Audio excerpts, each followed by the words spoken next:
Olá, gente, muito bom dia, que domingo abençoado, domingo 17 de dezembro, e esse é um domingo todo especial para nós, o último café da manhã desse ano, né, Pastor João? Último café da manhã, e nós convidamos vocês a participarem com a gente, a mesa está aberta, você pode vir, traz a sua família, os avós, o cunhado, os filhos, pode vir à vontade, a sogra. Não é brincadeira, não. É que o café é extensivo a quantos queiram participar com a gente. Sim. Se você estiver passando na rua Santo Antônio, número 14, Bem aqui no Recanto dos Vinhais. Bem aqui no Recanto dos Vinhais, pode encostar. Você que é taxista, você que é Uber, pode encostar para tomar um café com a gente. Será um prazer ser recebido entre nós. Sim, de verdade. Gente, daqui a pouquinho o café vai estar acontecendo a partir das 8h30 da manhã. Agora são 7 horas da manhã e nós estamos aqui nessa reta final do mês de dezembro. Logo, os próximos domingos serão dia 24 e dia 31. No dia 24, nosso culto normal, a partir das 18h30. Agora, no dia 31 é o culto da virada. É o culto que nós marcamos todo ano de maneira surpreendente. Cada ano uma surpresa para nós. É o ano da virada, é o dia da virada, né? O culto da virada. Aquele dia em que a gente se mune de fé, de esperança, de coragem, para entregar nossos últimos minutos a Deus e, com coragem e fé, colocarmos o nosso pé no próximo ano. Esse ano vai ser fantástico, você não pode perder, a partir das 22 horas. Não é isso, João? Quanto ao culto de Natal, não tenha preocupação em não fazer a sua ceia, se é tradicional na sua casa.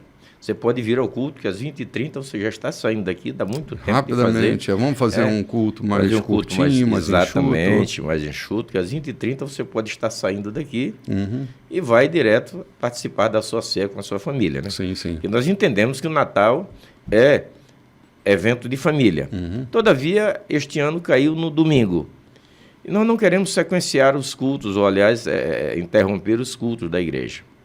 Não é por outro motivo, é porque é uma sequência de cultos que a gente faz todos os domingos.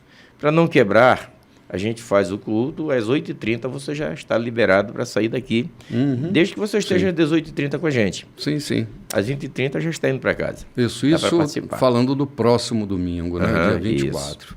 Agora, quanto a hoje, Pastor João, nós estamos aqui envolvidos nos últimos versículos do livro de Lucas.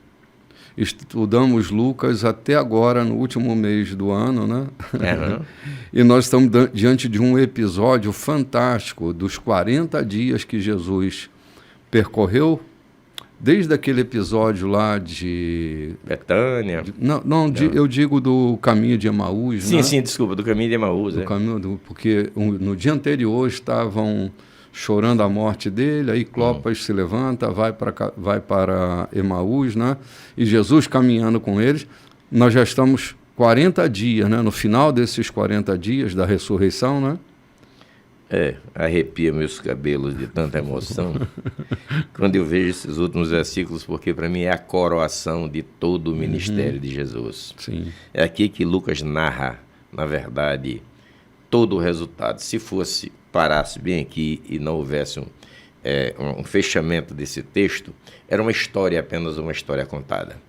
Mas Lucas tem o cuidado de pegar a história, conta toda a trajetória de Jesus, ou parte dela, né? Porque não dá para contar tudo, e fecha com a sua ascensão.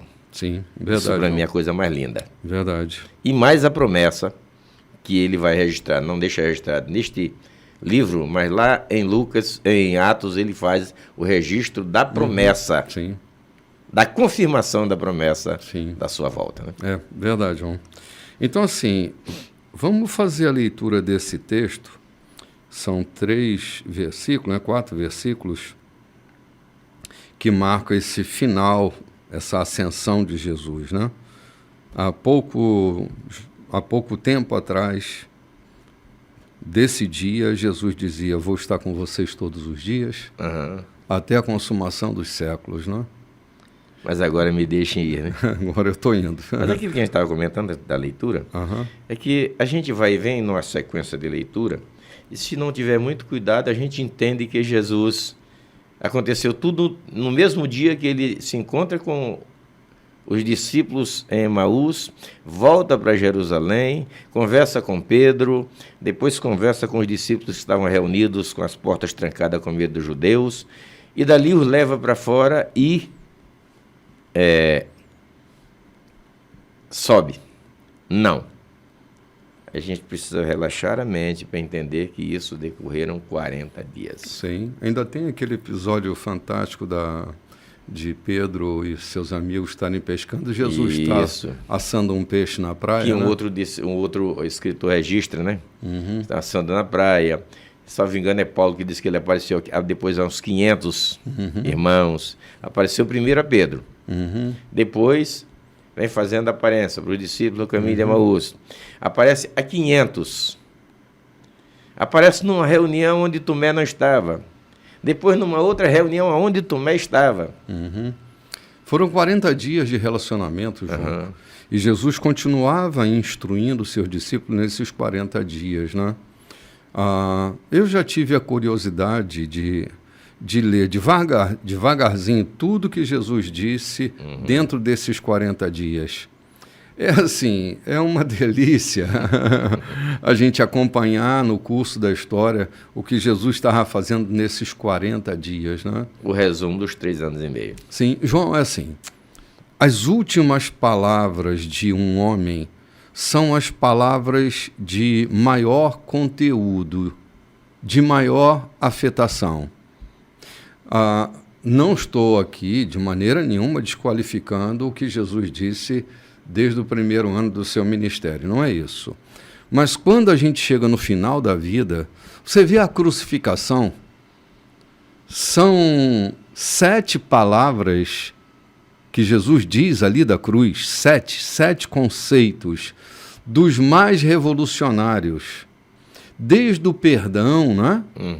Que foi a primeira palavra da cruz, né? Pai, perdoa, eles não sabem o que fazem, né? Até está consumado. São 7 palavras fantásticas que Jesus diz ali da cruz. Encerram seu ciclo de homem na terra. Sim. Agora estamos diante do ciclo de 40 dias, né? Esse número 40, ele está ligado à cultura judaica, né? 40, 40, 40, tudo é 40 ali, né? 40 dias de Moisés, 40 anos no deserto. Sim, é verdade. Então, assim, essa expressão 40 dias, 40 anos, né? 40, 40, é um número que você vai ver sempre presente ali, né? E veja uma coisa, curioso, a gente está saindo do assunto, mas é curioso, esses 40 nunca trazem maldição, nunca falam de tragédia, é 40 de bênção. Elias com 40 dias, Moisés com 40 dias no monte. Jesus 40 dias no deserto. 40 dias no deserto. Entendeu? Não é de tragédia, fala de coisas lindas, de bênção, de vitória, de superação, né? Sim, sim. Há até quem diga que o número 40 necessariamente não são 40 dias corridos, né? Seria assim, um ciclo completo, um ciclo completo, um ciclo completo. Bom, mas eu não vou entrar nisso porque não é a nossa seara. Mas esses 40 dias, aqui finda o ciclo de 40 dias. E diz assim, versículo 50, se você está acompanhando a leitura, o capítulo é 24 e o versículo é 50. Diz assim, então os levou para Betânia. Olha, João, eles foram para Betânia. Parece que tinha uma afinidade grande com Betânia. Não, Betânia era o esquindor de Jesus, né? Depois de Cafarnaum, né? Depois de Cafarnaum era Betânia. Porque ali estava uma relação de amizade muito profunda, né? Amigos. Tinha um certo aparentado com Lázaro, né? E suas irmãs e tal. Então os levou para Betânia e, erguendo as mãos, os abençoou. E aconteceu que, enquanto os abençoava, ia se retirando deles, sendo elevado para o céu.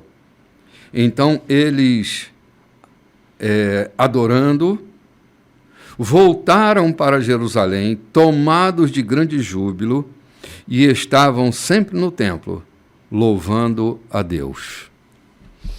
A posição que eles ficaram, né? Depois a gente vai ver na narrativa de Lucas também, lá em Atos, né? Uhum. Quando eles recebem a recomendação de ficar em Jerusalém até que fossem revestidos de poder, né? Eles voltam para Jerusalém e estão sempre no templo. Agora, é bom a gente entender o que é estar sempre no templo, porque a gente tem a tendência de fazer uma associação entre o templo de Jerusalém e as nossas igrejas hoje, nossos templos, nossos auditórios hoje, que não tem absolutamente nada a ver. Isso. Né? Nossos templos hoje têm mais a ver com os cenáculos do que com o templo. Porque o templo era o lugar que no interior dele só entrava o sumo sacerdote, alguns sacerdotes para procederem à limpeza do templo, né? Mas ninguém entrava no templo, não era um auditório, o templo não era um auditório. Quando diz que eles permaneciam lá no templo, e no templo tinha muita gente, está se falando do pórtico. Havia muitas áreas. A varanda, né? As varandas, onde as feiras aconteciam, né? E onde o sacrifício era feito, também era no templo. Será que era lá dentro? Não era lá dentro. Exatamente. Naquela, os resíduos do sacrifício tinham que ser cuidadosamente tratados. Então havia área específica para isso. Ou seja, o templo era uma quadra, uma área, onde cada departamento acontecia o que tinha que acontecer. Sim. Além das áreas de negócio, né, de câmbio, de apresentação dos animais que vinham de outros lugares. Sim. Enfim, essa era a hora. E devia ter também, perpendicular, as áreas de reunião, né? O cenáculo de reunião. É onde estavam os discípulos. Sim, sim. Exatamente. Então, lá estavam eles permanecendo no templo, esperando aquele grande dia de Pentecostes, né? Que estava próximo, né? Não estava tão distante os dias de Pentecostes. Só 10 dias. Né? Então, eles estavam lá aguardando, esperando o que Lucas aqui não narra, mas narra lá em Atos dos Apóstolos, que eles recebem uma instrução de permanecer em Jerusalém até que fossem revestidos de poder, né? Há quem diga que o livro de Atos é a continuidade do Evangelho de Lucas, né? Sim, exatamente. Porque ele começa quando Lucas termina, né? Ali começa a narrativa de Lucas sobre os Atos dos Apóstolos, né? É muito interessante, assim, a riqueza. A gente está terminando o livro de Lucas, mas Lucas é de uma riqueza. Eu estava lendo um comentarista de literatura que Lucas é um escritor de alto calibre, porque ele detalha coisas tanto em Atos dos Apóstolos. Você vai ver Lucas em mais lugares, né? Nas cartas de Paulo você vai ver a presença de Lucas escrevendo também. Então, assim, livros de autoria de Lucas você tem Atos e o Evangelho. Há quem sugira que o Lucas acompanhou o Paulo na viagem para Roma, né? Sim. Naquela trágica viagem para Roma, Lucas estava ali. Foi ele quem fez todos os relatos da viagem. Sim. Sim, é verdade. Paulo tinha muitos apoiadores nessa questão de escrever. Há alguém que diga que ele teve escorbuto, né? Que tinha dificuldade na leitura, assim, na escrita. Se tinha ou não tinha, a gente não tem essa clareza toda. Mas é que ter amigos é coisa linda. Ter amigos é coisa linda que a gente pode desfrutar da companhia e do serviço deles também, né? O favor deles. E Lucas estava ali, acompanhando, né? Essa jornada de Paulo. Eu estava conversando com a minha esposa ontem, e ela dizendo, ontem depois do culto, domingo passado depois do culto, a gente estava conversando e falando sobre a necessidade de ter amigos que apoiem. Não há um grande homem com sucesso se não tiver amigos ajudando, preparando, sugerindo Sozinho ele não consegue ir muito longe, não. Então todo o sucesso de Paulo, toda a trajetória de Paulo estava rodeada de amigos junto com ele. João, E Lucas era um deles. Hoje de manhã eu estava em casa e pensava assim, meu Deus, ninguém faz nada efetivamente sozinho. Pensava exatamente no que você está meditando. Ninguém tem sucesso sozinho. A equipe, né, seja num jogo de futebol, Né? seja, por exemplo, nas provas individuais, tiro ao alvo. O cara que vai para uma competição dessa tem uma equipe. Ele não vai sozinho, ele não é sozinho. Ninguém treina sozinho. É preciso uma equipe. Trabalhar em equipe é a coisa mais fantástica, porque acontece uma coisa na equipe, João, que modernamente a gente chama de sinergia, que é a cooperação de mais de uma força sobre um determinado objeto, que potencializa a força daquele objeto. Então, por exemplo, na matemática aritmética, tu tens uma ideia, eu tenho uma ideia, nós teríamos duas ideias. Mas na matemática existencial, quando a minha ideia se junta à sua ideia, nós não temos duas ideias. Nós temos N ideias, brotadas inicialmente das nossas ideias. Isso é sinergia. O Padre Zezinho tem uma canção, mas ele começa com um monólogo, onde ele diz, não é eu, somos nós. Porque para fazer uma criança vir ao mundo precisa de mais alguém. Não é um só. São dois. Então, é isso. Para cumprir o propósito de Deus, é necessidade de mais um. Sim. Um só não resolve. Não resolve. João, Asaf Borba tem uma canção que ele diz assim, quem anda sozinho pode ir mais rápido, mas nem sempre vai mais longe. Baseado na própria expressão de Salomão, né? Melhor serem dois do que um. Um caindo, o outro levanta. Um caindo, tu levanta, um tá com frio, o outro o aquenta. Eu tinha um velho amigo, uma conversa um dia, ele disse, olha, vocês estão em equipe, você não consegue enxergar, o outro tem a lanterna, foca, dá para todo mundo ver. Sim. O outro foca a lanterna, dá para todo mundo ver. Um tem a visão, o outro tem a lanterna. Sim. Focou naquele ponto, a coisa se abre. Sim. Aclara tudo. Sim. No domingo passado, teve um especial do Esporte Espetacular. E eu estava assistindo parte desse episódio, onde nos Paralímpicos, né? Então, a corrida de deficiente visual, onde por uma cordinha, dois seguram ali.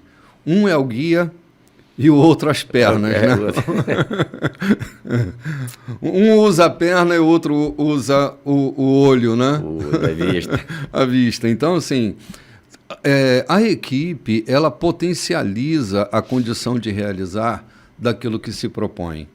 Bom, falando de equipe, porque a gente está falando de Lucas e como ele estava inserido no meio dessa equipe, né? Para tu ter uma ideia, João, Jesus nunca enviou de um em um.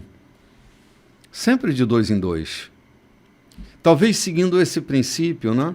Subia para o monte, levava 3. Sim, claro. Embora até dormissem às vezes, né? Mas ele não ia sozinho, seus discípulos não andavam sozinhos, né? Embora fossem individuais, mas eles estavam sempre em grupo, no mínimo de 2 em 2.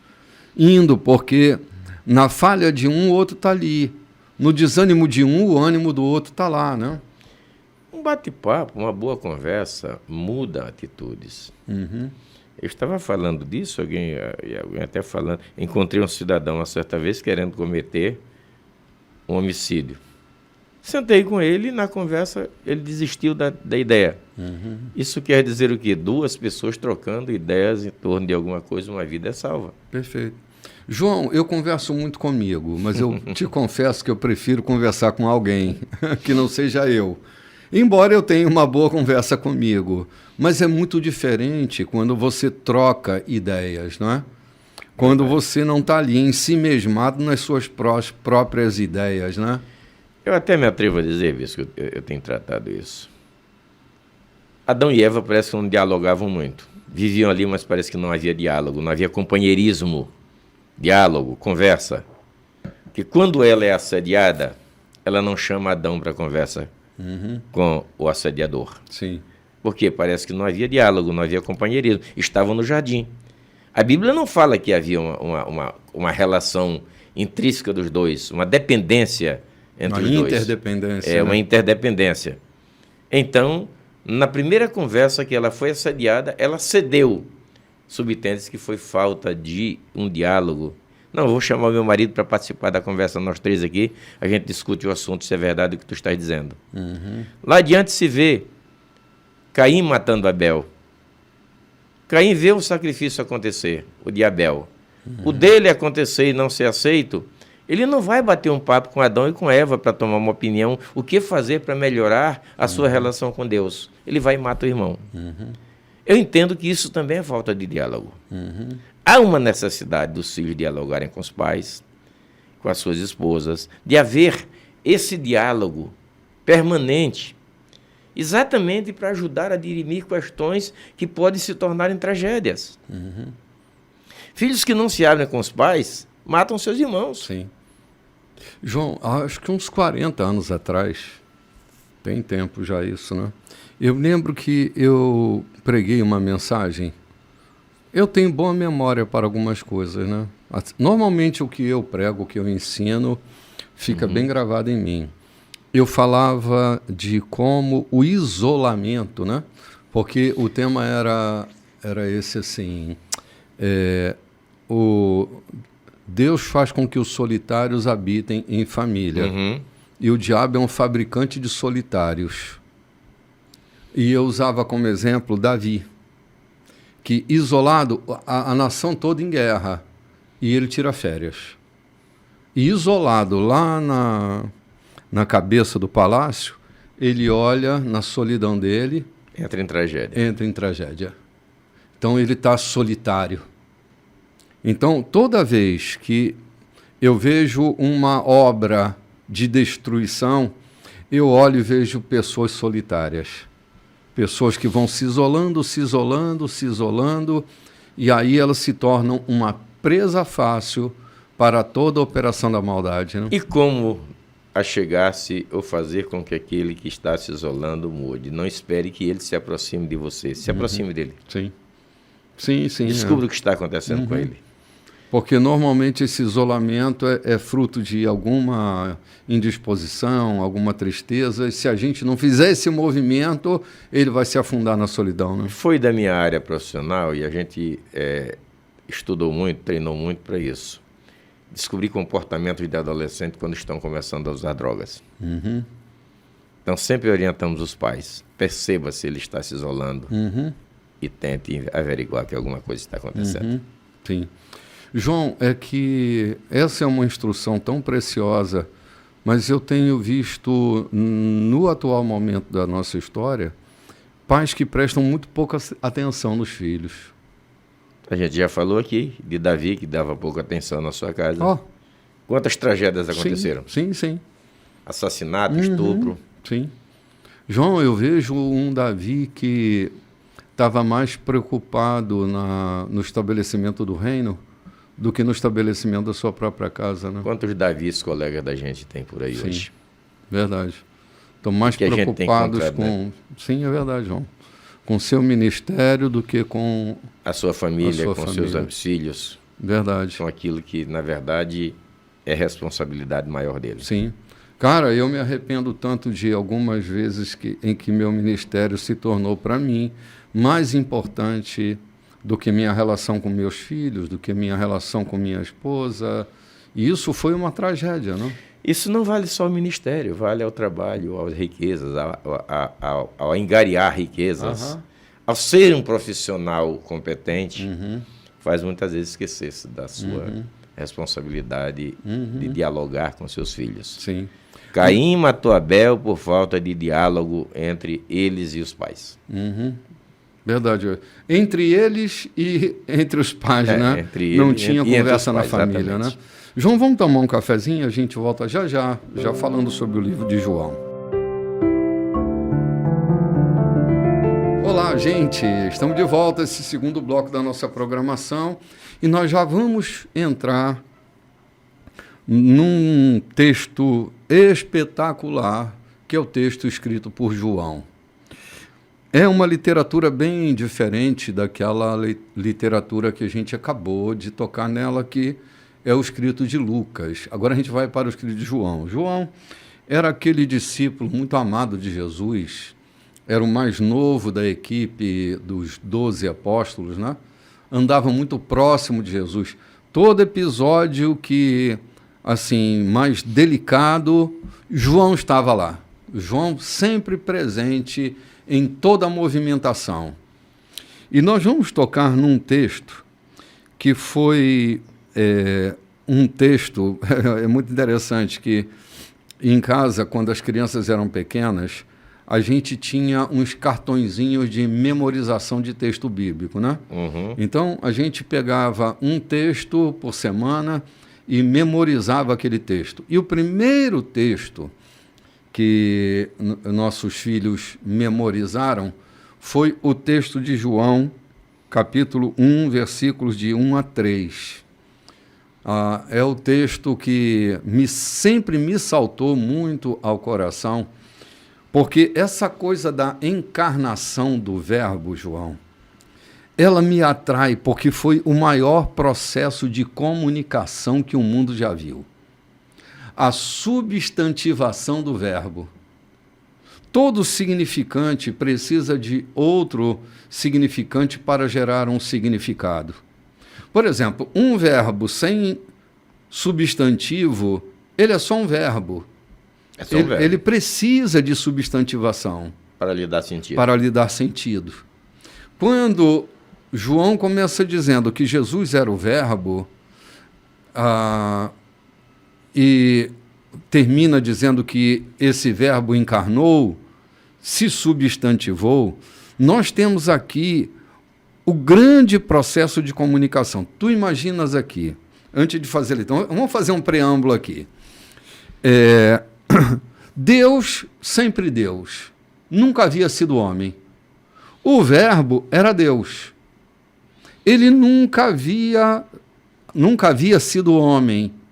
Ou seja, ele compreendia o homem da estrita perspectiva do divino, não da perspectiva humana. Então, ao entender o homem, Deus o entendia da perspectiva divina. É só uma paradinha. Em 1978, eu entrei para a segurança pública.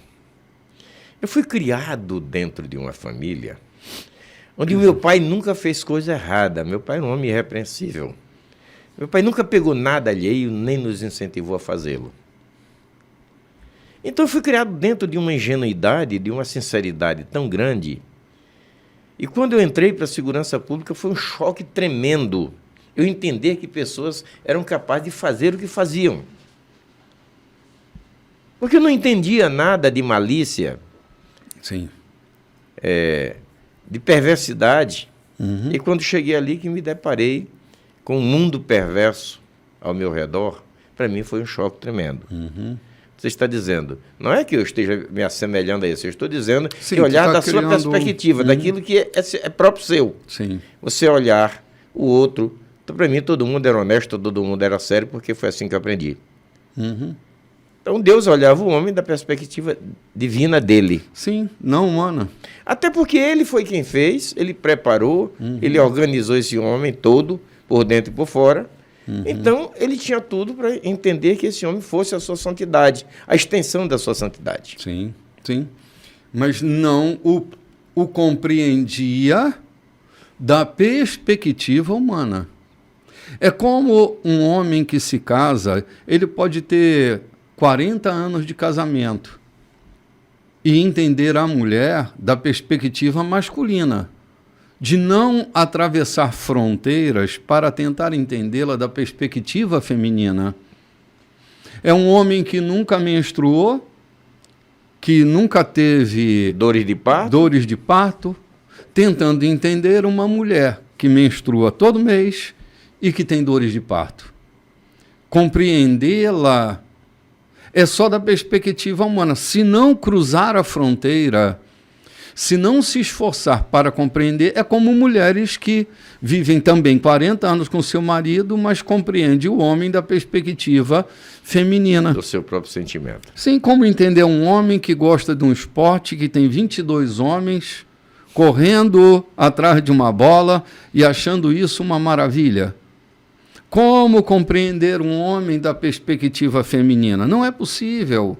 Se não se esforçar, é como pais tentando entender os filhos e dialogando com os filhos a partir da perspectiva paterna. Da sua própria idade. Da sua própria idade. Tentando fazê-lo compreender o que na idade dele ele não é capaz de compreender. Então, assim, é um lance de perspectivas e de dimensões. Quando eu olho para esse texto e vejo que aquele que era absolutamente divino, agora torna-se absolutamente humano, porque João descreve Jesus não como um ser híbrido, como um minotauro, como parte Deus e parte homem. Ele estabelece essa fronteira clara de que ele é Deus e agora ele é humano. Amém. 33 anos vivendo a sua humanidade.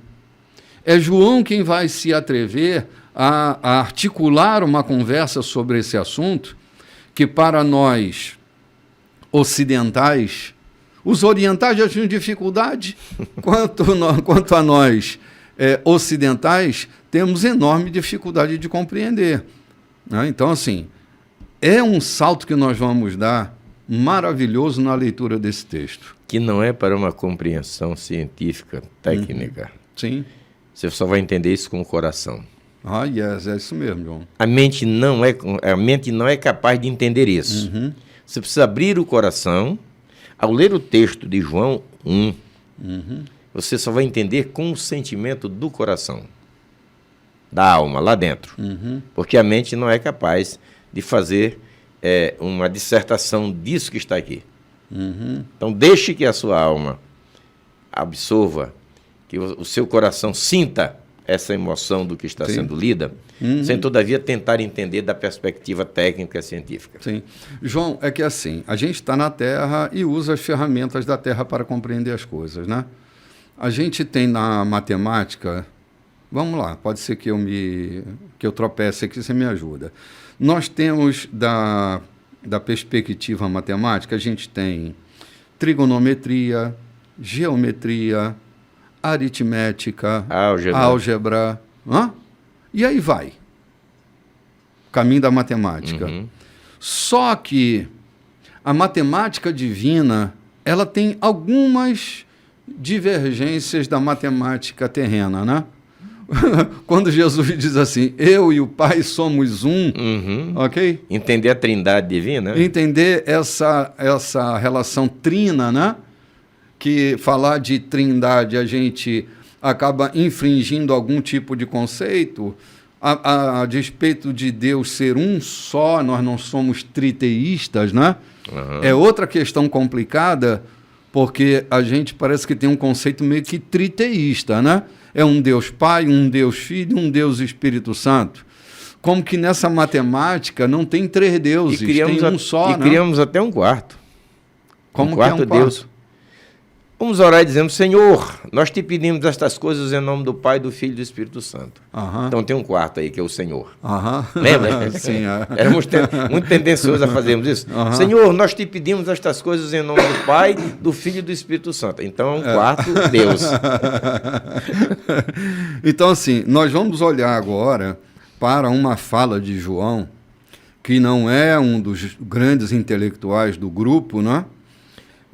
Mas ele tem uma percepção divina nas colocações dele, e vai colocar para nós uma concepção tão interessante, né? E tão intrigante ao mesmo tempo. A gente vê nas cartas de João, depois, as 3 cartas dele, que era um homem que escrevia com o coração. João escrevia com o sentimento do coração. João percebe coisas aqui que os outros discípulos não percebiam. Os outros escritores não escreveram. Como aquele texto, quem de mim se alimenta, por mim viverá, só João registra. Ou seja, a percepção de João era uma percepção interior, muito mais do que histórica. O livro de João é muito mais interior, muito mais para o coração do que para o entendimento. Sim, é perfeito. Ele pega coisas ali que os outros não captaram.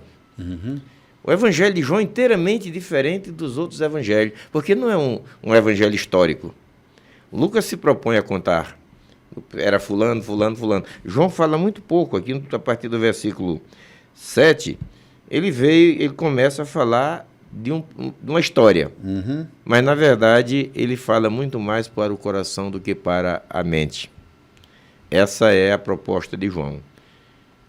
É difícil ler o livro de João com profundidade, que você não chore, não se É porque João não faz emocione. parte daquele conjunto dos sinópticos, né? O que é que se diz sinópticos? São os evangelhos vistos de uma ótica muito parecida, que é Marcos, Mateus E e Lucas. João não faz parte desse conjunto dos sinópticos. Ele tem uma outra percepção sobre Jesus. Ele é diferente dos 3, não é? E a gente já começa com uma sacudida aqui na mente da gente. Então né? vamos à leitura. Vamos lá. A encarnação do Verbo, João capítulo 1. No princípio era o Verbo, e o Verbo estava com Deus, e o Verbo era Deus. Ele estava no princípio com Deus. Todas as coisas foram feitas por intermédio dele, e sem ele, nada do que foi feito se fez. A vida estava nele, e a vida era a luz dos homens. A luz resplandece nas trevas, e as trevas não prevaleceram contra ela. Houve um homem enviado por Deus, cujo nome era João. Ele veio... deixa eu parar aqui, João. Vamos fazer um comentário desse texto antes de João entrar na história. Eu acho que é melhor para nós aqui, né? Até o versículo 5. O João, ele tem cuidado de revelar a divindade do Cristo. Ele coloca o Cristo como o divino, aquele que é eterno, para depois falar sobre Jesus, O homem que terreno. o Cristo encarnou nele, né? O terreno. Eu estou aqui pensando quem revelou tais coisas a João. Que João vai antes do Éden. Talvez tenha sido aquele mesmo que revelou a Pedro que Cristo era a pedra fundamental. João vai antes do Éden. Ele fala do princípio. Sim, sim, sim. E ele vai no Éden, quando ele diz no versículo 3 aqui, ele vai lá no Éden dizendo, e todas as coisas foram feitas por ele, e sem ele nada do que foi feito se fez. Lembra, depois da construção do mundo, como o verbo está ali, na construção do homem? Sim, claro. Está no plural. Foi a palavra. Façamos. Sim. Façamos. Então, a presença do Cristo. Não era um Deus único dizendo, eu vou fazer. João, a impressão que me dá que Jesus era o disse de Deus, né? E disse Deus. E disse Deus, e disse Deus, e disse Deus, e disse Deus. Parece que é disso que João está tratando, né? Dessa fala divina. João está entrando exatamente nesse compartimento divino. Ele está entrando lá nesse santo dos santos e trazendo essa revelação para nós. Quando ele vai antes do Éden, quando diz no princípio, ele vem no Éden e diz, E na formação do homem ele estava presente quando o Deus disse façamos o homem, e nada do que foi feito foi feito sem a presença dele. Sim.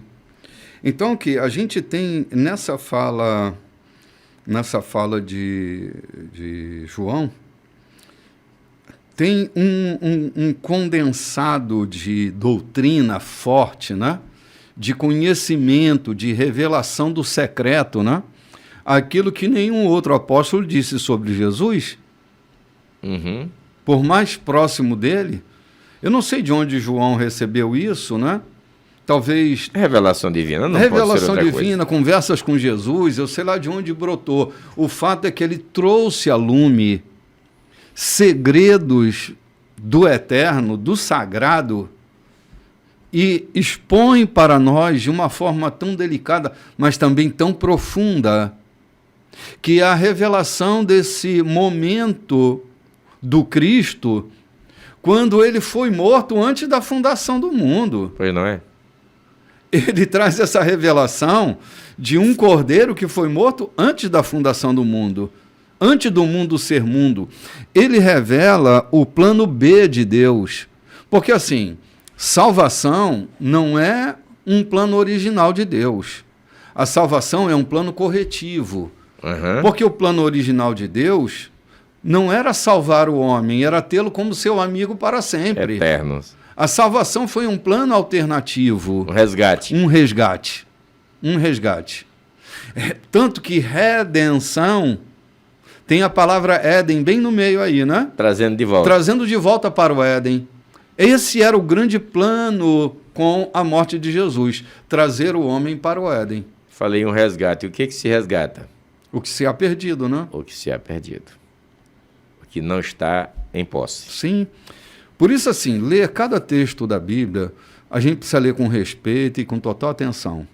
Porque está tudo ali, para a gente não sair confundido de uma leitura responsável, né?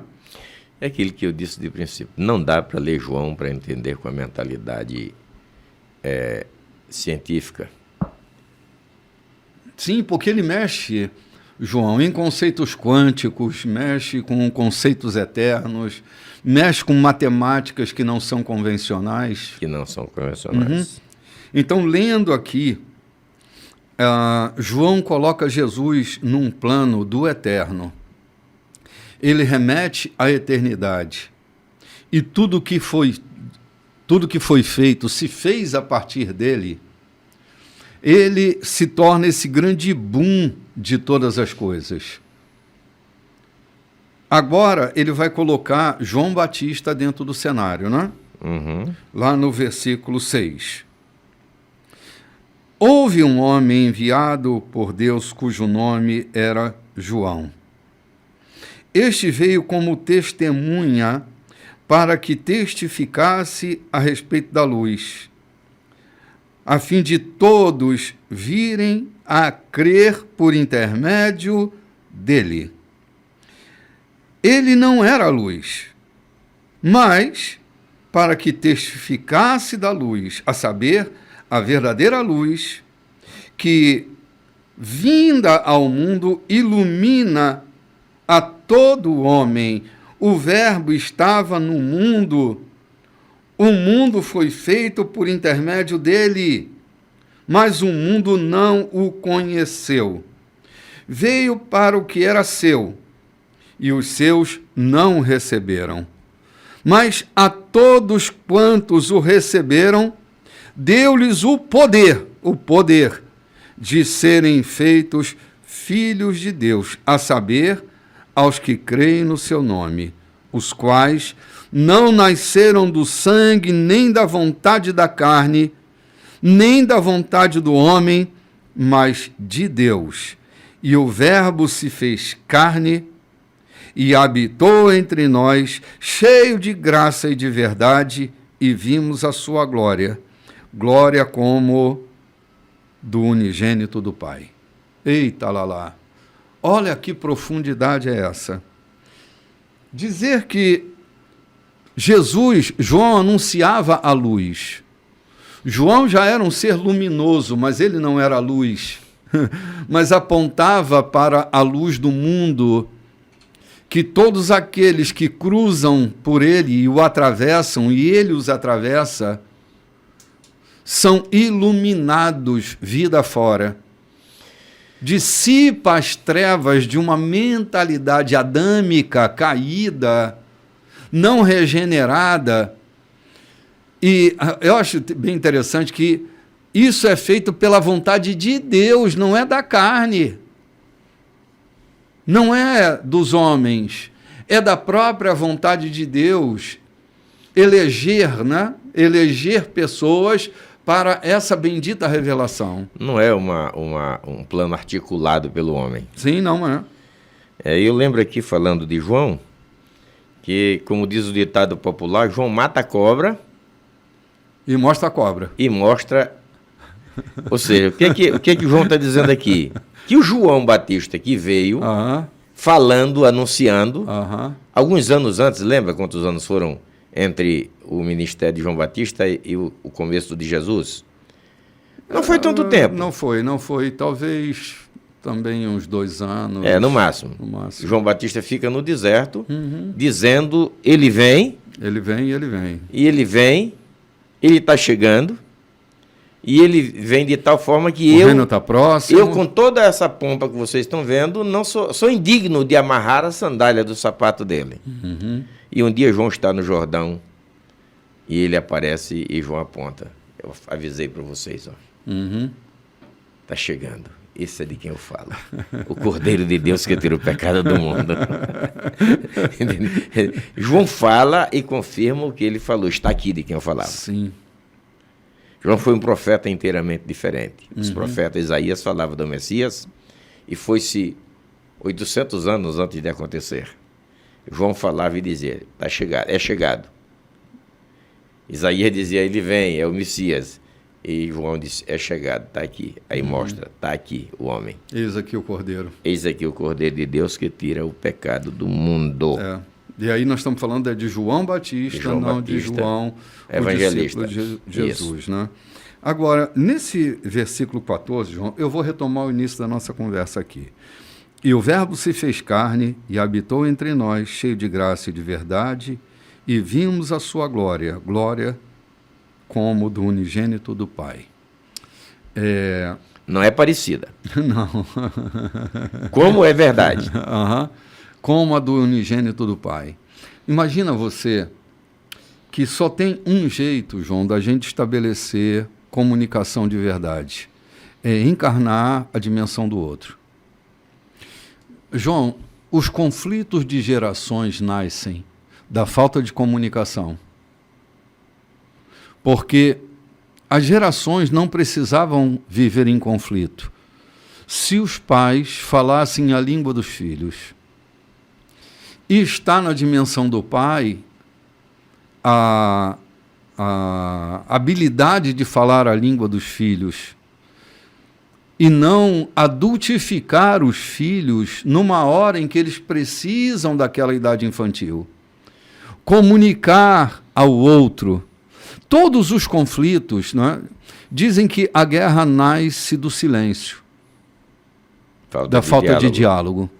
Quando falta o diálogo, a guerra se estabelece. Nós estamos, permita-me interromper, nós estamos à beira de uma guerra aqui junto do Brasil, porque 100 anos de conflito, há mais de 60 ou mais de 30 não se falava no assunto.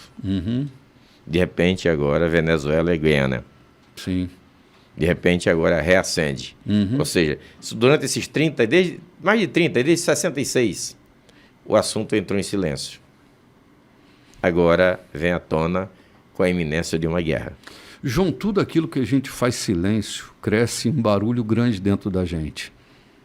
Há coisas que precisam ser faladas, que precisam ser comunicadas, que precisam ser nascidas na dimensão do real. E é isso que Jesus faz, nasce na dimensão do real. Jesus não é um Deus disfarçado de homem. Ele é verdadeiro homem. E nem um homem disfarçado de Deus. Nem um homem disfarçado de Deus. Porque ele nasce na dimensão dos homens, ele pode entender os conflitos da perspectiva humana. Ele sabe o que é ser humilhado. Ele sabe o que é ser injustiçado.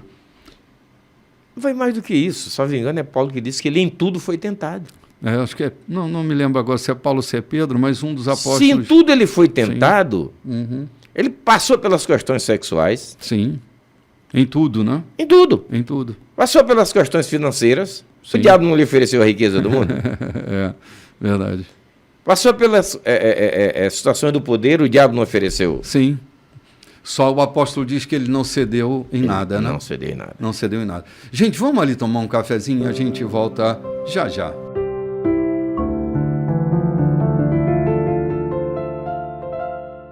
E, gente, voltando aqui para o terceiro bloco da nossa programação. E nós estamos com um texto recheado de tantas coisas bonitas, né? João, eu leio aqui que João diz que todos quantos o receberam, deu-lhes o poder de serem feitos filhos de Deus, a saber, aos que creem no seu nome. É a pergunta que eu quero fazer. Por que não está escrito deu-lhes o direito de serem filhos de Deus? Podia ser. Eu, por muito tempo, eu confundi essa expressão, poder e direito. É diferente. Sim. Eu não tenho poder ou eu não tenho direito. Há coisas que eu tenho direito, mas não tenho poder de possuí-la. Há coisas que eu tenho poder, mas não tenho direito de possuí-la. E aqui o texto diz, deu-lhes o poder e ele não o nos direito. deu mais do que o direito, ele nos deu esse poder. Porque se a gente está considerando, por exemplo, a condição adâmica, né? Em Jesus, nós recebemos um poder, Que é a filiação direta. que é a filiação direta, dada por ele. Não foi de uma adoção comum. Comum, Tudo bem. não foi uma Ou seja, adoção comum. no processo civil hoje, há adotivos que não têm direito à herança do adotador, do adotante. Ele apenas foi adotado para ficar ali, para fazer parte da família, mas não tem nenhum direito sobre a herança.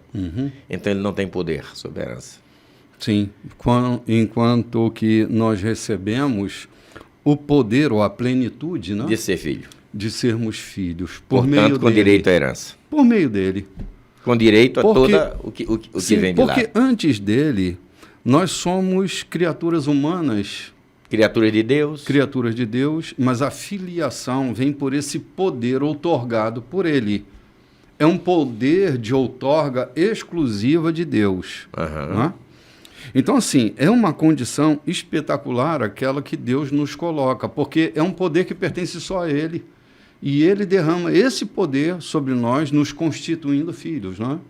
É como eu estou falando, um adotado, quem tem o poder de fazê-lo herdeiro é o adotante, não é o cartório, não é a lei. Ele pode adotar com a condição de ele não ser herdeiro. E aí que o senhor está falando, é ele quem tem o poder. Então, deu-lhes o poder de serem feitos filhos de Deus. A saber, os que creem em seu nome. Não é aqueles que o admiram, não é aqueles que o seguem, mas não creem em seu nome. Não é aqueles que seguem a religião, porque nós vimos no começo do livro de Lucas, aquele jovem rico cumprindo todos os rituais religiosos estabelecidos, mas não era vazio, filho né? dele, vazio, não era filho dele. E nem recebeu o poder de ser feito seu filho, porque não crê em seu nome. Exatamente. Aí nós encontramos o Nicodemos, cheio de conhecimento, de religiosidade, chamando Jesus de mestre, vindo da parte de Deus, mas não filho de Deus. Também não cria nele como filho de Deus. Eu não sei se depois da conversa o que aconteceu, né? Sim, exatamente. Olha só como é que ele continua falando. Os quais não nasceram do sangue, nem da vontade da carne, nem da vontade do homem, mas da vontade de Deus. Esse poder exclusivo de Deus de fazer filhos por essa adoção de poder é uma exclusividade divina nesse particular, porque pertence só a ele essa faculdade de eleger. Agora, no verso abaixo, verso 14, diz que o Verbo se fez carne, habitou entre nós, cheio de graça e de verdade, e vimos a sua glória como do unigênito do Pai. Cara, eu quero parar aqui para fazer um paralelo com o que diz Paulo em Romanos capítulo 8, versículo 29, que diz assim: porque aos que de antemão conheceu, também os predestinou para serem conformes à imagem de seu Filho, a fim de que ele seja o primogênito entre muitos irmãos. João fala do unigênito e Paulo vai falar do primogênito. Por quê? Antes da sua morte e da sua ressurreição, ele era o único do gênero. Porque nós éramos criatura. Éramos criaturas.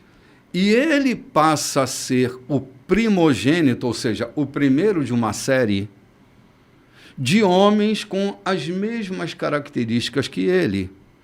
Esse princípio da adoção nos remete a uma relação de termos um irmão mais velho, uma matriz, na qual Deus usou essa matriz para formar homens e mulheres que se derivam dele. Por isso João o chama de unigênito, ou único do gênero, e Paulo vai chamá-lo de primogênito.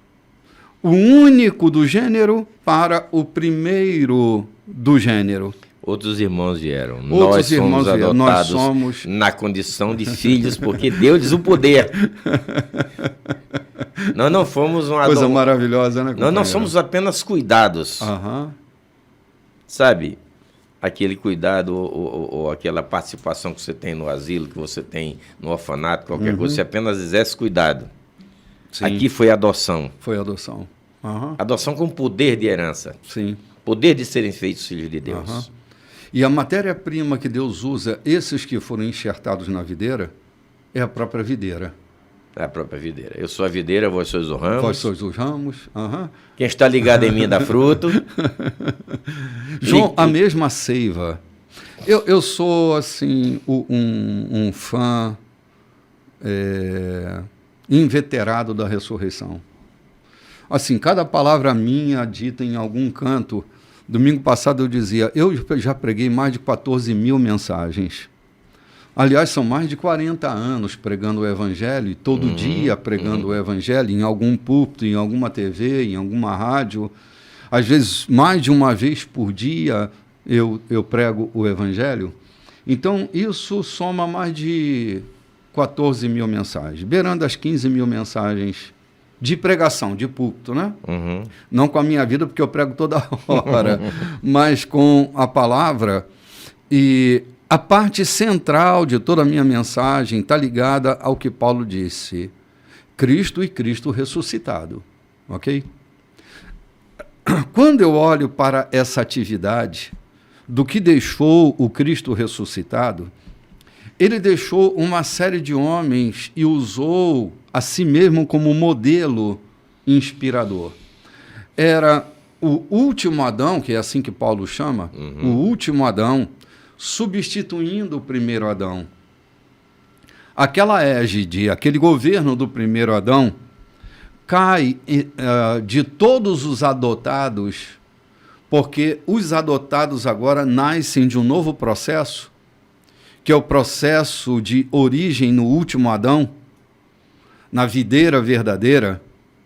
Nós, ramos enxertados nessa videira, corre em nós a mesma seiva. O mesmo Espírito que estava sobre Jesus também está em nós, correndo em nós, latejando em nós. Mera natureza humana, mas agora, enxertados na videira, nós não somos ramos quaisquer. Há uma necessidade de a gente ter uma relação aprofundada com Deus, não apenas de religiosidade e de cumprimento de regras. Porque você está falando de um Jesus que nós temos o mesmo Espírito, e o que é que ele disse?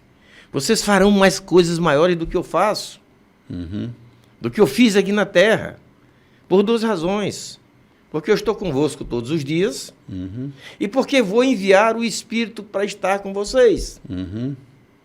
E Ele os guiará em toda a verdade. Ele faz por nós, né? Através de nós. Isso. Então nós somos os seus agentes. Ele quer fazer por nós. Curar enfermos, ressuscitar mortos, limpar leprosos, dirimir questões. São coisas que nós não fazemos porque nos omitimos de fazê-la. Não é por isso que Paulo chama a igreja de corpo de Cristo, não? Pois é. É como Cristo se movimenta hoje sobre a terra? A natureza humana que ainda está em nós, mesmo mortalmente ferida, muitas vezes nos tolhe, nos proíbe de avançarmos, de entendermos isso que está escrito. Somos filhos de Deus, o poder de serem feitos filhos de Deus. Eu estarei convosco todos os dias. Eu vos darei do meu espírito ficar em Jerusalém, porque vocês vão ser revestidos de poder. Vocês vão curar enfermos, limpar leprosos, ressuscitar mortos. E por que nós não fazemos? Porque nos omitimos. De alguma forma somos castrados nisso, né? Há muito pouca gente tendo a ousadia de receber essa graça e praticar. Sim. Porque, infelizmente, também muitos dos que o fazem terminam tomando para si. Lembra daquele pastor que diz: eu fui o homem que teve a graça de converter Jesse Valadão? Sim. Até hoje eu não sei quem é, não sei o nome dele. Entendeu? Ou seja, muitos Jesse Valadão era o troféu, né? Muitos têm se ufanado. E o dom tem cessado na vida de muitos porque tem se ufanado de fazer aquilo em seu nome. Sim. Jesus diz: em meu nome, é em nome dele. Tudo que pedis ao meu Pai em meu nome, ele vou-lo conceda. A fim do que pedis ao meu Pai, ele vou-lo conceda. Sim. Então, está tudo à nossa disposição. Nós estamos aqui querendo nos ufanar de supercrentes, mas dizer que está à nossa disposição todo o poder, quando ele diz: todo o poder me foi dado nos céus e na terra, e eu estou convosco todos os dias. Então, eu estou com quem tem poder. Quem tem poder está comigo. Em seu nome eu posso fazer, sob a fiança dele, né? Sim. E nós vamos seguindo aqui, João, depois de considerar essas coisas. O versículo 15 começa dizendo assim: João testemunha a respeito dele e exclama: este é o que de quem eu disse, os que vêm depois de mim têm contudo a primazia, portanto já existia antes de mim. Novamente, o João falando de João Batista. João indo lá para o princípio. Indo lá para o princípio, né? Porque todos nós temos recebido da sua plenitude e graça sobre graça. Porque a lei foi dada por intermédio de Moisés, a graça e a verdade vieram por meio de Jesus Cristo. Deixa eu dar só uma paradinha aqui. João, não basta, deixa eu dizer isso com muito cuidado para não gerar qualquer tipo de especulação desnecessária, mas eu vou dizer, a chave hermenêutica para ler a Bíblia, e eu diria para ler a vida, é Jesus Cristo. Se eu ler Moisés sem essa lente hermenêutica chamada Jesus, tudo o que eu vou ler será lei. Lei, lei e lei. Porque se eu uso essa chave chamada Jesus, porque para mim é assim, não basta estar na Bíblia, precisa estar em Cristo. Eu vou repetir aqui para você considerar, você que está me ouvindo e me vendo nesse momento. Não basta estar na Bíblia, precisa estar em Cristo. Se eu leio o Antigo Testamento sem Cristo, eu vou ter uma percepção parecida com aquela que os fariseus e os saduceus tiveram. O que me remete ao Espírito que vivifica é se eu os leio por meio de Jesus. Tanto a leitura do Antigo Testamento quanto a leitura do Novo Testamento, eu preciso ler com essas lentes chamadas Jesus. Porque é Ele o elemento que me liga a Deus, é Ele quem me faz alguém parecido com Ele. É Ele quem lê Moisés, ressignificando Moisés no espírito da lei e não na letra fria. Se eu leio Paulo dizendo a letra mata e o espírito vivifica, está na Bíblia, mas está em Cristo. Bispo, eu tenho encontrado em aldeias, mundo afora por onde tenho andado, pessoas que têm uma verdadeira conexão, uma verdadeira relação com Deus e nunca tiveram uma Bíblia em casa. Nunca tiveram acesso. Mas têm uma verdadeira conexão com Deus. Então, o que você está dizendo? Não basta estar na Bíblia, não é menosprezando e nem dizendo que não vale a pena. Quando há muitos que estão na Bíblia e não estão em Cristo. Sim, claro, João. Há muitos cumpridores da Bíblia, ferrenhos, mas não estão em Cristo. Exatamente. Sabe, eu vou falar uma coisa aqui que eu nem devia, mas talvez sirva de exemplo. Eu conheci um reverendo, encontrou o filho jogando bola com uma bolinha que ele fez de plástico no quintal, meio-dia, brincando, o menino jogando energia fora, jogando bola, essa bolinha no quintal, sozinho. No seu zelo bíblico e religioso, ele pega o menino e dá-lhe uma pisa em cima do meio-dia. Porque estava jogando a bolinha? E ainda repetia, a cada tacada que rolava, ele dizia, o menino tinha que repetir, joga a bola é pecado. Joga a bola é pecado. Então, estava lá escrito, ele achou que era isso que estava escrito, então o menino tinha que repetir.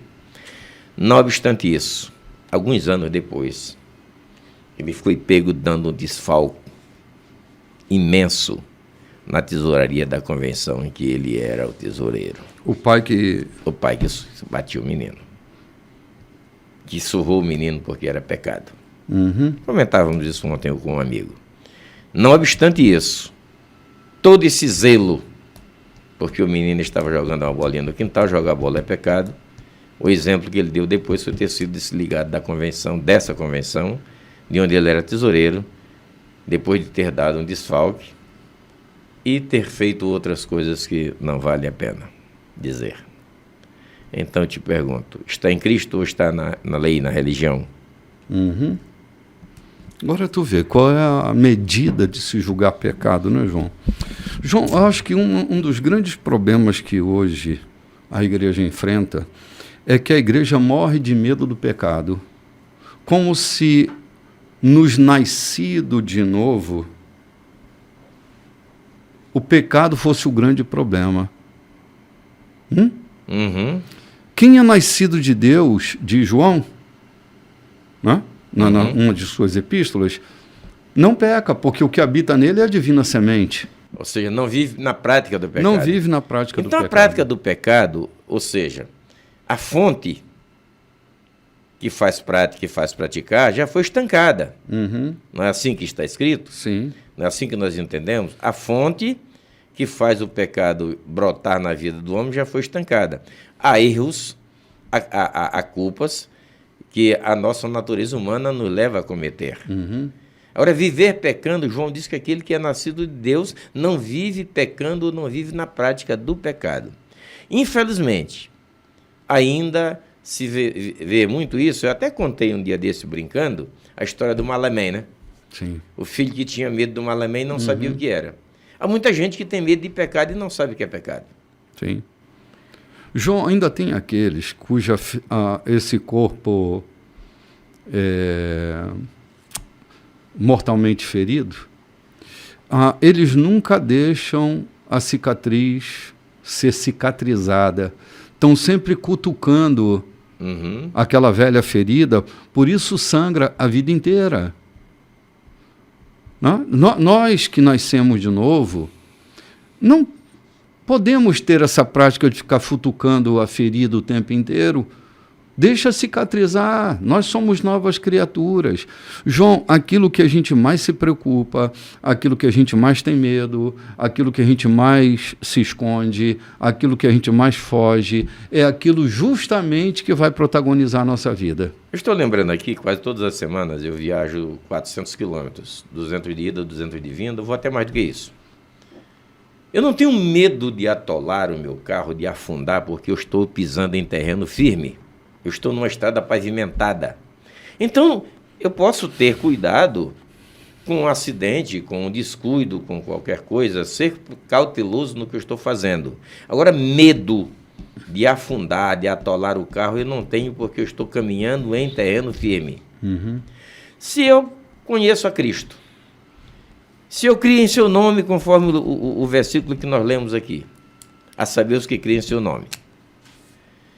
Ele é a rocha, não é assim? É a pedra angular. Eu caminho nesse terreno firme, por que eu tenho medo de pecar? Por que eu vou ter medo de pecar?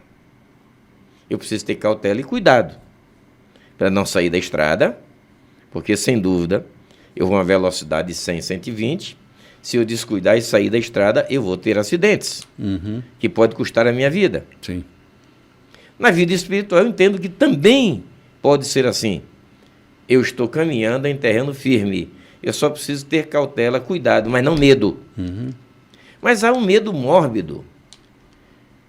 Eu estou preocupado com um recente programa que está acontecendo, que a questão lá finaliza: é pecado ou não é pecado? Gente, aquilo que é pecado, eu não vou deixar de fazer porque é pecado. Eu vou deixar de fazer porque a minha conduta não tem nada a ver comigo, não tem nada a ver com aquilo. Eu não vou deixar de fazer porque é pecado. Roubar é pecado? Então eu não vou roubar porque é pecado. Eu não vou roubar porque não tem nada a ver comigo. Não é da minha esfera, não é da minha conduta. Como coisas que não são pecado, então não vou fazer porque não é pecado. Falou-se um dia desse, não dar o dízimo é pecado? Não é pecado. Então vou deixar de levar o meu dízimo à igreja porque não é pecado. Ou seja, eu vou deixar de cumprir aquilo, vou deixar de ser espontâneo, de ser grato ao meu Deus com aquilo que Ele me presenteia, com aquilo que Ele me abona. Eu vou deixar de ser grato a Ele, levando parte daquilo que Ele me deu, só porque não é pecado, então não tenho mais obrigação. Então, o que me domina não é o Espírito de Deus, o que me domina é o pecado. Sim. João, sabe de quem eu lembro quando você cita essa história? Eu me lembro daquele rapaz que recebeu um talento e enterrou. Aí quando o senhor vem, diz: rapaz, mas não, eu tinha medo, o senhor é um senhor rigoroso, eu tive medo disso, né? João, há pessoas que têm medo de viver em liberdade, porque não sabem o que é liberdade, não sabem como é viver em liberdade, porque eles morrem de medo de pecar, morrem de medo de Deus, morrem de medo do juízo eterno. Não estão ligados a Deus porque o amam e são livres nesse amor. Estão ligados a uma religião, a uma leitura e um cumprimento religioso. Ao medo do julgamento, ao medo, né, do rigor divino. Ao medo do inferno. Ao medo do inferno. Então, exatamente ao medo do inferno. Muitas vezes as pessoas estão ligadas a Deus com medo de ir para o inferno, não porque o amam. Né? Eu costumo dizer que há muito mais gente querendo ir para o céu, não porque o céu é agradável, mas porque o inferno é horror. Então, estão ali querendo ir para o céu por medo do inferno e não para gozar do que há no céu. Sim. Se aproximam de Deus, não por causa da sua bondade, mas por medo de ser atingido por Satanás. Trazem seus dízimos e ofertas à igreja, não porque são gratos a Deus porque fizeram, mas porque têm medo de serem castigados pelo migrador. Exatamente. Você está correto quando diz: eu tenho a impressão que há pessoas que vivem controladas pelo medo. Quem controla não é o Espírito de Deus, é o medo. É o medo. Então o medo faz fazer coisas. O medo de pecar faz com que eles sejam corretos naquilo que fazem. E não a liberdade que têm. Sim. E não o poder de serem feitos filhos de Deus. Parece que uma gaiola o tempo inteiro está mantendo eles reféns dessa gaiola. Se sentem seguros dentro dela. Se sentem seguros, mas não podem voar. Não vou. Foi o caso daquele que recebeu um talento. Uhum. Não vislumbrou o lucro que podia oferir, porque o medo o tolhiu de fazer. Uhum. Ele podia ter ganho 10 talentos com aquele. Uhum. O que ganhou 5 não dobrou? Que Sim. recebeu 5 não dobrou? Sim. Que recebeu 10 dobrou? Aí. Que recebeu 2 dobrou? Uhum. Ele podia ter triplicado. Sim. Não fez porque estava controlado Pelo medo. pelo medo. Há muita gente que não prospera na vida espiritual, não prospera em qualquer área da vida, porque está sendo controlado pelo medo e não pelo vislumbre daquilo que é garantido aqui naquilo que acabamos de ler. Sim. João, tem uma fala do Fyodor Dostoiévski que eu me lembro sempre com relação a isso. Ele diz que nós amamos o voo, mas tememos a altura. Porque nós queremos o lugar da certeza, e as certezas moram em gaiolas. Então Não nós no vazio. preferimos gaiolas do que vazios, porque o voo só pode acontecer no vazio. É no vazio que o voo está, e não dentro das gaiolas. Há igrejas que são asas e há igrejas que são gaiolas. Uhum. Eu paro aqui para a gente tomar um cafezinho e voltamos no próximo bloco. Olá, gente! Muito bom dia! Esse já é o quarto bloco da nossa programação. Estamos aqui no final da reflexão de hoje, temos mais 25 minutos aí pela frente, mas queria começar, pastor João, lembrando do que está acontecendo hoje aqui, né? Além do que vai acontecer até o resto do mês, final do mês, até o final do ano, né? Uhum. Hoje o café da manhã está bombando aqui nas No dependências nosso da colheita, né? auditório, sim. Se você está passando, pode entrar e vir tomar um cafezinho com a gente. Você é bem-vindo. O café está acontecendo. Há fartura para todo mundo. Além do que,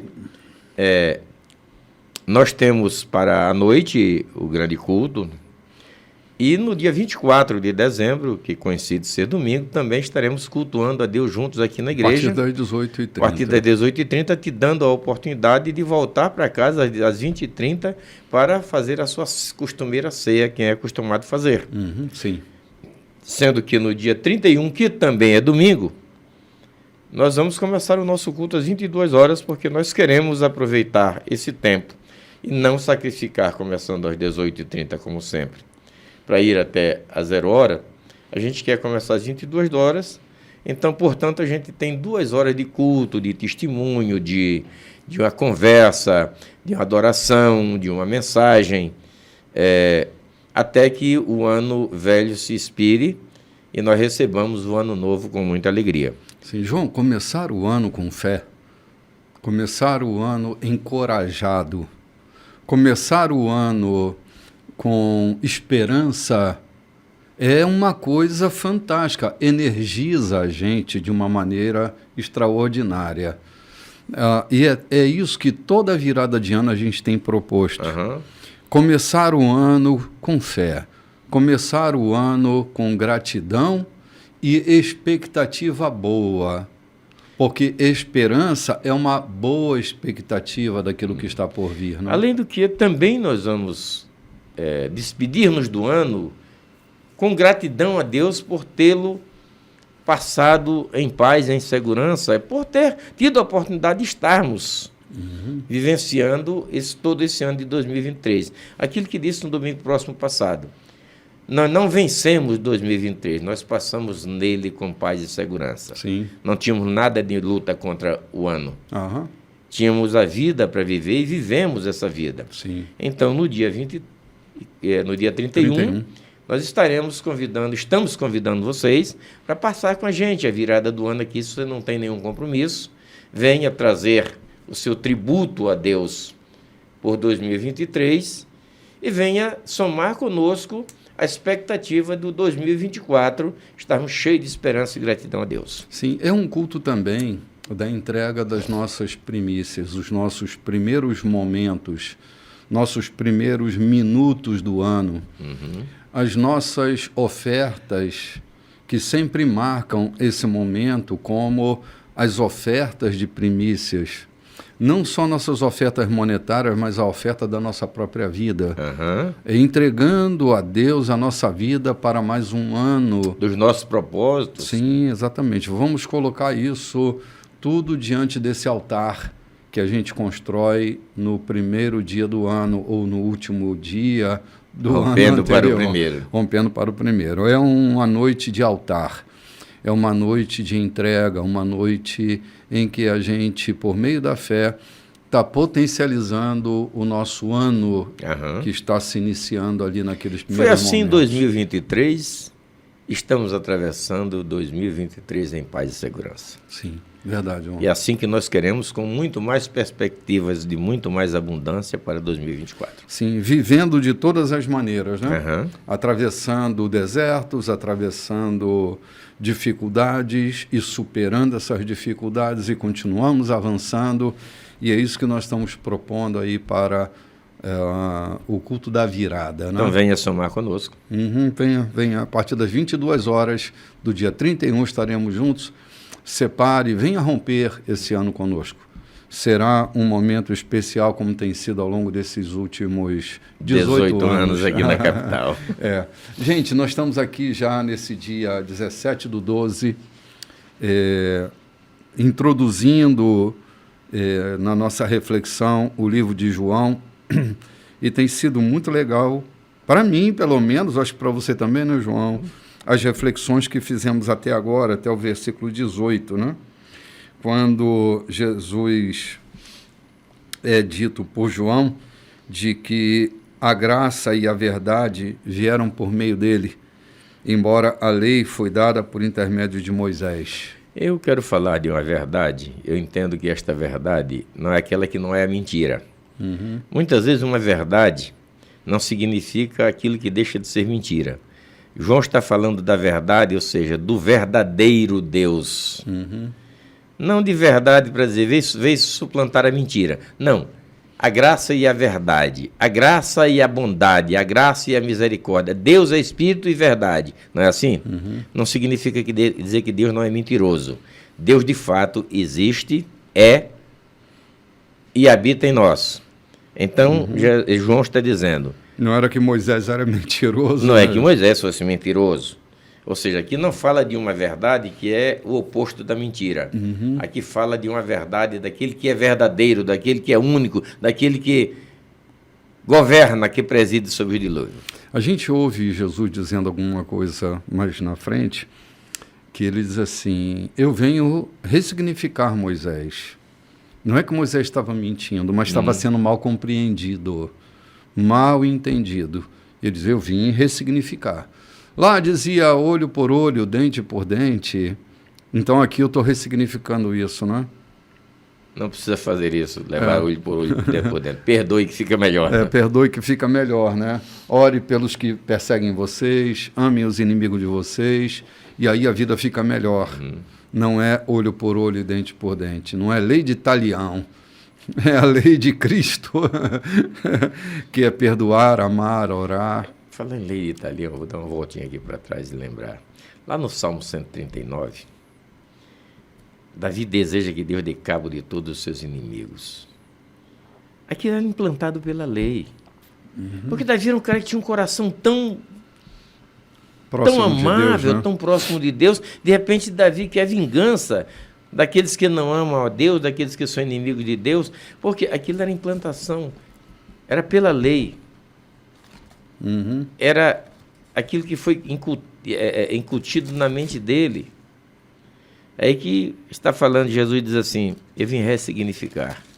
Já não precisa fazer isso. Abram o coração e soltem a maldade desses homens. A mim pertence a vingança. Deixa que eu cuido disso. Não sejam vingativos. Não precisa fazer isso. Deixa que eu cuido disso. Perdoe os vossos inimigos. Amem aqueles que te odeiam. João, quando a gente não perdoa os inimigos da gente, a gente fica prisioneiro deles, né? A gente também não se perdoa. A gente também não dá perdão a gente mesmo. Sim. Porque quem perdoa a si próprio tem liberdade de perdoar aquele que o ofende. Lucas diz né?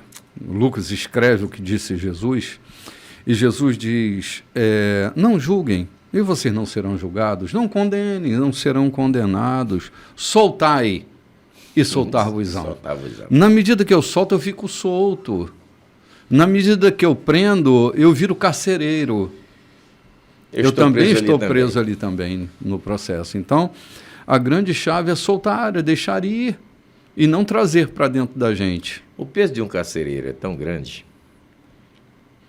a responsabilidade, que lembra do de Filipe que queria suicidar-se? Sim. Entende o peso de ser carcereiro? Uhum. Então não seja carcereiro do seu inimigo. Liberte, soltar e deixa ele ir. Deixa aí, cara. É melhor longe da nossa vida do que ficar aqui dentro corroendo. Eu me lembro de uma frase da Frida Kahlo. Ela diz assim: amuralhar-se dentro do seu sofrimento é fazer mal de dentro para fora, é ser consumido de dentro para fora. Então, assim, tem alguma coisa que te faz sofrer? Rompe com as muralhas. Não se amuralhe em torno do teu sofrimento. Solta, deixa ir embora, fica livre e deixa a pessoa livre também, né? Esse é o conceito de Jesus. Vamos lá, João. Nós estamos indo agora para o verso 19 do capítulo 1 de João, né? Acho que 18. Deus nunca foi visto por ninguém. Ninguém jamais viu a Deus. O Deus unigênito, que está no seio do Pai, é quem o revelou. Esse é o texto? É isso que Jesus está dizendo. Ninguém jamais viu a Deus, mas o Filho que ele enviou para a terra traz a revelação dele para vocês. Olha que coisa. É o segredo divino sendo revelado aos homens. João, eu tenho a impressão de que, mais do que a impressão, eu tenho uma convicção pessoal de que Jesus veio ao mundo para ensinar os homens a viverem como verdadeiros homens. Esse foi o segredo que ele nos contou do Pai, como é que um homem deve viver na terra. Já que ele não era um Deus homem, ele era um homem durante os 33 anos de vida. Esses 33 anos, ele ensinou os homens a viverem como homens, a revelar o segredo. Quem o ouvia, via e ouvia os segredos do Pai. E ele nos revelou. Vimos a sua glória. Vimos a sua glória. Ele era a glória do Pai manifestada na natureza humana. E essa natureza humana, adâmica do ponto de vista do sopro divino, na natureza humana de Maria, a semelhança do primeiro Adão, fez dele um Adão novo, o último Adão. E vimos a sua glória, como a glória do unigênito do Pai. Ele nos fez a sua semelhança. E por que nos negamos a parecer com ele? Não que queiramos, mas os nossos atos têm que ser parecidos com ele. Eu lembro que eu ouvi do reverendo Messias Anacleto Rosa, visitando uma creche, visitando um hospital de crianças com câncer. E ele levava na sua companhia um pastor de cor negra, deficiente visual, que o acompanhava. E as crianças acorreram para cima daquele homem. É Jesus, é Jesus, é Jesus. Eu fiquei perplexo. Eu disse, não, ele é o pastor fulano. Mas se parece muito com Jesus. Sim. Ou seja, um homem avantajado, gordo, de cor negra, deficiente visual, andando com certas limitações, caminhando por corredores que ele nunca tinha andado, e as crianças correndo na sua direção, dizendo, é Jesus, Jesus está aqui no hospital, Jesus está aqui. E o companheiro dele dizendo, não, ele é o pastor fulano, mas ele parece muito com Jesus. João, todos nós não deveríamos parecer um tanto Mas é disso com que eu Jesus. estou falando? Você citou essa história e eu me lembrei de uma também que pode contribuir com o nosso pensamento. Eu tinha um querido amigo, ele era responsável pela denominação dele, pelo departamento de missões. E ele, quando assumiu, ele foi aos arquivos para checar os missionários que estavam no campo missionário. E ele se deparou com um determinado irmão que não tinha relatório já há muito tempo. E ele decidiu formar uma equipe e ir na direção ao campo daquele missionário.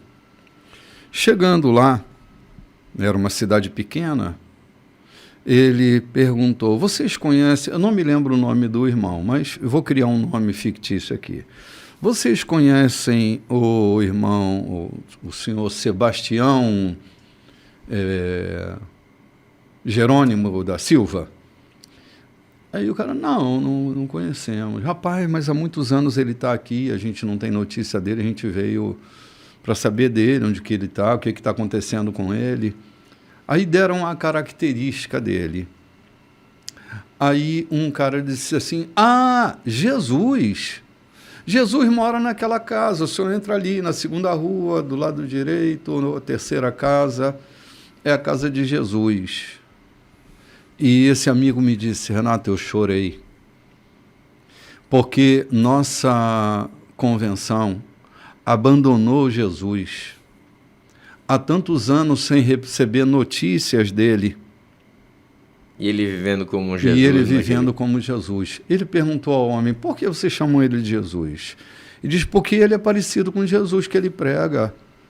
Ele é muito parecido com Jesus. E todos nós aqui na cidade chamamos esse nosso irmão de Jesus, porque ele se parece muito com Jesus. E ele disse que chorando muito, dolorido, porque durante anos a sua convenção abandonou Jesus no campo. E lá estava Jesus, trabalhando e prosperando na pregação do Evangelho. Então, assim, ser Jesus, parecermos-nos com Jesus, é a nossa maneira simples de viver nele, João. Sem inventar histórias, sem criar loucuras. Sem malabarismo nenhum. Sem malabarismo nenhum. É aqui que eu digo que a nossa vida precisa ser uma carta que pode ser lida. Viver com simplicidade, com dignidade. Buscar conhecimento na vida não para esnobar, mas para estar pronto a transmiti-lo. Ou ser honroso com aquilo que está ao teu alcance de fazer, de ser. Isso é parecer-se com Jesus. Ter sempre uma palavra amiga, ter sempre um braço estendido àquele que precisa. Ir ao encontro da necessidade dos outros. Sentir o outro precioso tanto quanto você. Isso é parecer-se com Jesus. Sim. Isso é parecer com Jesus. Dormir no deserto quando tem que dormir no deserto, porque tem que fazer companhia para os outros. Sofrer os impropérios dos outros que não querem nada com o que é paz, com qualquer coisa, sem revidar. É parecer-se com Jesus. Sim. João, no aparecimento de João Batista,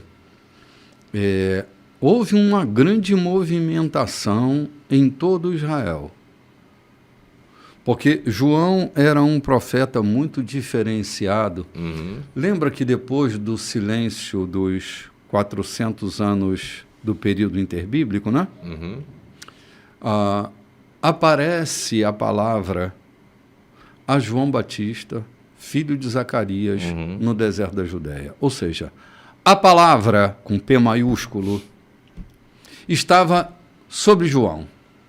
Não estava no sacerdócio, não estava na boca dos religiosos, estava nos lábios de João, o Batista, filho de Zacarias, lá no deserto da Judéia. Então, a sua palavra incomodava, porque assim, como profeta, João Batista era um grande reformador social. Por isso ele denuncia a prática incestuosa do rei, ok? ele se interpõe, trazendo uma nova ordem. Por isso ele diz, o reino está próximo, o reino está próximo. Ele vem fazendo uma grande reforma social. Quando ele prega no deserto da Judéia, arrependei-vos. João Batista não está falando de uma grande compulsão, como eu diria, emocional. A palavra metanoia, que é a palavra arrependimento, mudem a mentalidade de vocês. Metanoia. Não se sintam remorçados. Não se sintam remorçados, mas mudem a cabeça de vocês. Uma grande reforma. Mudem a cabeça de vocês, porque o reino está próximo. Ele está aplanando o caminho. Como essa mensagem abala tanto a nação toda, da classe religiosa à classe dos populares... Até o palácio? Até o palácio. Até o palácio. Até a estrutura política está sendo mexida, né? Eles enviam de Jerusalém mensageiros para averiguarem quem é esse tal de João, que vem com uma palavra, novamente, com P maiúsculo, porque essa palavra sacode, ele não era um tagarela, né, um discursante, não era um pregador qualquer, era o homem que tinha uma mensagem que mexia com as entranhas das pessoas, porque a palavra, depois de 400 anos, ela vem a João Batista, filho de Zacarias, no deserto da Judéia. Aí diz assim, versículo 19, este foi o testemunho de João quando os judeus lhe enviaram de Jerusalém sacerdotes e levitas para lhe perguntarem, quem és tu? Que enigma é esse, né? Quem és tu? Ele confessou e não negou. Confessou, eu não sou o Cristo. Então lhe perguntaram, quem és, pois? És tu Elias? Ele disse, eu não sou. És tu o profeta? Respondeu, não.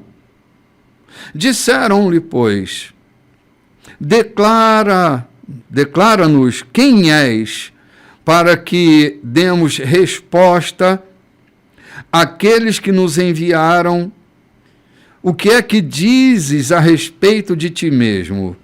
Então ele respondeu, eu sou a voz que clama no deserto. Endireitai o caminho do Senhor, como disse o profeta Isaías. Deixa eu parar por aqui. Olha o que está acontecendo. A sociedade está movida. Há um grupo que envia outro grupo para saber quem é João. Eles estão inquietos porque a força da palavra de João estava causando um terremoto. Ou a força da palavra que estava em João. Que estava em João, exatamente. Aí eles começam a indagar, tu és o Cristo, tu és Elias, tu és... Quando João diz, eu sou a voz que clama no deserto, essa palavra me golpeou anos atrás, quando eu entendi a fala de João, isso me deu uma sacudida. Deixa eu só parar para tentar fazer uma aplicação dessa palavra. Quando João diz, eu sou a voz que clama no deserto, João não estava dizendo que era um eco, que era a reprodução da voz de alguém. João, todo ser humano autêntico acaba se tornando uma voz naquilo que fala. Uhum. João não era um cover, ele não era a imitação da voz de ninguém. Por isso, paravam para ouvi-lo, paravam para entender o que ele estava dizendo, porque ele não vinha como um eco reverberando a voz de alguém que se é reproduzida. Hoje nós vemos gente reproduzindo, né, o eco. São ecos da voz de alguém. Eles não têm uma palavra autêntica, são palavras reproduzidas. Não há autenticidade no seu discurso. Enquanto que João diz, eu sou a voz que clama no deserto. Acho que esse é um dos motivos pelos quais as pessoas vinham de todo canto para ouvir João Batista. João Batista estava lá no deserto da Judéia. Vinha gente da Galiléia. Vinha gente de tudo quanto é canto, João. Se João tivesse uma tenda armada ali próximo da região do templo, talvez justificasse a fila, né? Se ele tivesse um espaço no Areópago, lá na Grécia, mas ele está lá no deserto da Judéia, e multidões afluíam para lá. Sacerdotes iam para lá para serem batizados por João. Levitas iam para lá para serem batizados por João. Que o batismo, nesse caso, significa dizer, ei, eu mudei. Sim, exatamente. Eu pertenço a um outro ser. Sim, é como ele diz, eu vim aplanar o caminho do Senhor, endireitar as veredas. Essa era a mensagem curta, impactante e uma água fervendo na vida daqueles caras. Eu sou a voz que clama no deserto. Ah, João, acabou o nosso tempo aqui. Mas eu queria só dizer uma última palavra. Parecer-se com Jesus é daqueles que proclamam a sua palavra. Sabe o que Herodes disse depois, quando Jesus aparece no seu ministério? É João Batista que eu mandei matar. Ou seja, ele parece com Jesus.